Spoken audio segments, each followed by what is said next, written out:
Hello, and welcome to English for Everyone, where we practice real-life American English. Today we're going to learn some great phrasal verbs, so let's get started. First, we're going to practice with this phrasal verb, jot down. First, let's talk about pronunciation. Use the hard j sound like jump and juice. Use the open ah sound like hot and stop. Jot. Make a stop T. Stop the air. Jot. Link to the next sound. Jot down. Not jot down, link the words. Jot down. And what does it mean?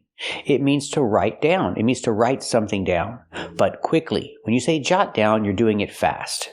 It's a separable phrasal verb. That means if I use a pronoun like it, I have to separate it. So I say jot it down. Pronunciation, jot it down. We hear the T in jot change to a fast D because now it's between vowels. Jot it, jot it.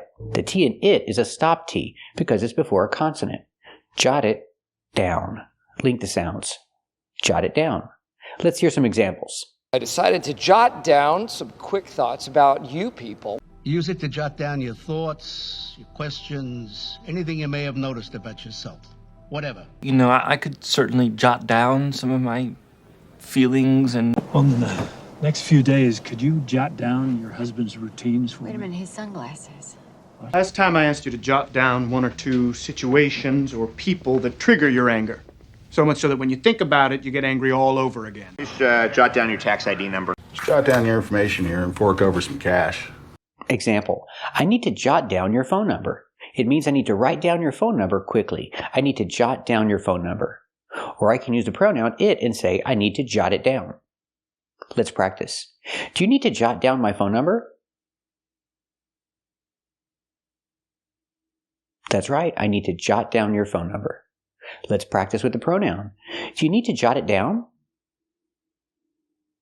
That's right, I need to jot it down. Now let's practice with the past. Jot in the past, jotted. Jotted down. And with the pronoun it, jotted it down. Example, I jotted down your phone number. That's in the past. I jotted down your phone number. And with the pronoun it, I jotted it down.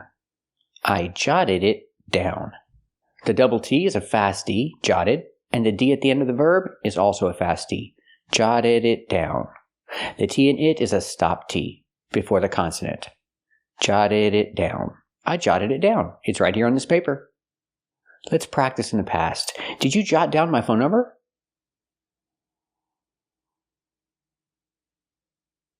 That's right. I jotted down your phone number. Let's practice with the pronoun.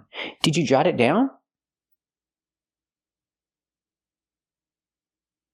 That's right. I jotted it down right here on this paper. So we see that jot down means to write something down fast, quickly. Now let's practice with write down. Keep watching to practice more with the phrasal verb write down and other great phrasal verbs. Keep watching to practice more. Today we're learning this phrasal verb, write down. It's a separable phrasal verb, so if you have a pronoun, you need to separate it. Example, it. Write it down. Pronunciation, write it down. The T in write changes to a fast D. Write it, write it. And the T in it is a stop T because it's before a consonant. So stop the air. Make the T position and stop the air. Write it down. Link together with the D in down. Write it down. If you need to write something on a piece of paper, you need to write it down. My coworker told me that I have a meeting tomorrow. I need to write it down so I won't forget. Example, his coworker told him that he has a meeting tomorrow, and he's going to write it down so he won't forget. Let's practice. He just found out about a meeting tomorrow. Is he going to write it down so he won't forget?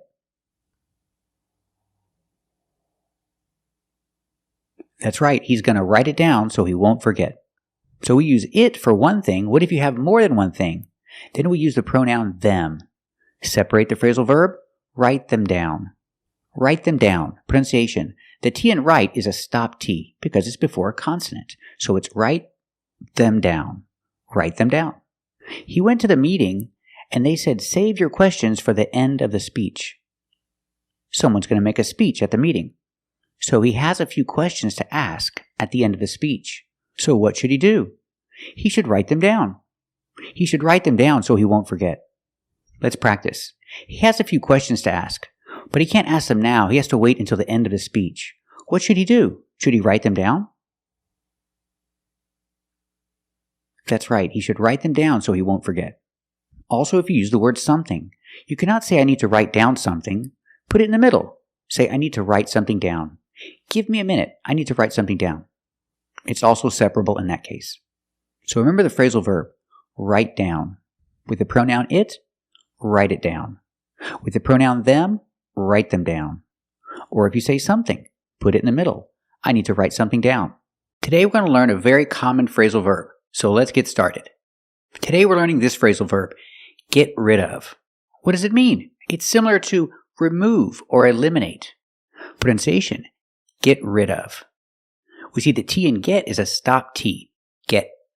Get rid of. Link the sounds. Link the stop T to the R. Get rid of. The D in rid is a fast D. Get rid of. Example, when I moved to California, I had to get rid of all my furniture. I couldn't bring my furniture to California because I was traveling in a car. So I had to get rid of it. I had to sell it or give it to somebody. I had to get rid of all my furniture. And I did. I got rid of everything. Get in the past, got. I got rid of everything. I got rid of all my furniture. So I can say they. They had to get rid of all their furniture. And they did. So I can change the verb to the past.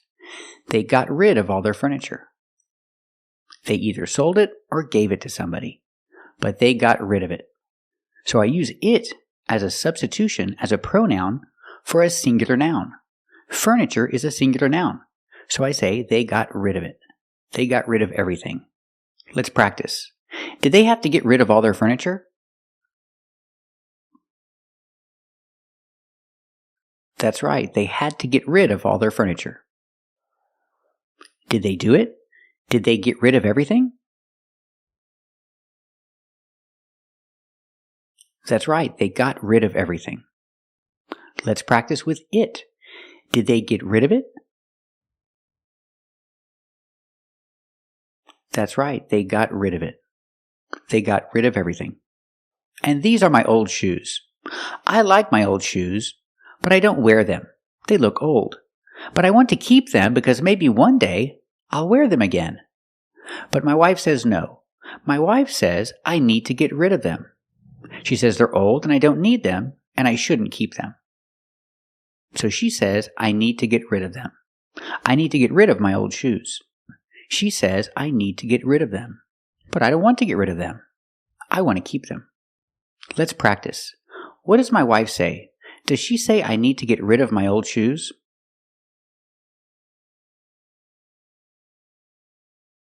That's right. She says I need to get rid of my old shoes. But what do you think? Should I get rid of them?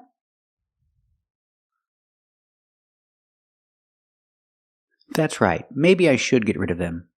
They're old. So remember the phrasal verb, get rid of. It means to remove or eliminate.